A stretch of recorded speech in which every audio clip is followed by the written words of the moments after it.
Alors BMC, c'est le bien manger au bureau.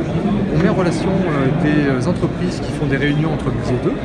Et l'objectif, c'est de faire en sorte qu'ils abandonnent un peu la restauration industrielle pendant la réunion du midi et qu'ils fassent appel à BMC. Et nous, on va s'occuper du reste et on va pouvoir leur amener des restaurants traditionnels au bureau en liaison chaude avec un plat du jour bien chaud et bien bon.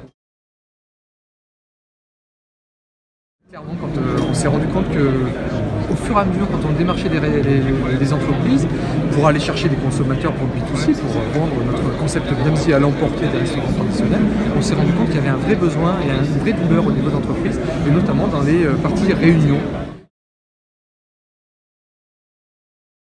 Le périmètre d'activité, c'est plutôt l'agglomération clermontoise dans un premier temps. On va aussi sur Riom et Histoire. Et les entreprises sont diverses. On a des entreprises telles les grandes entreprises comme Michelin, mais aussi comme Genbio et d'autres entreprises comme Volvic qui nous font confiance et qui nous font des récurrences dans leurs réunions de direction, par exemple. C'est très important. La première chose, c'est de ne pas rester dans son coin et on dit réseauter, mais c'est important de faire des connaissances. Même des gens, on ne s'imagine même pas qu'ils puissent nous apporter. Tout le monde nous apporte quelque chose. Tout le monde apporte sa pierre à l'édifice. Et puis, ne pas avoir peur du creux. C'est-à-dire qu'une start-up, c'est quoi? C'est une montagne russe. Et on va se retrouver, des fois, on va être le champion du monde, et d'autres fois, on va être au fond du trou.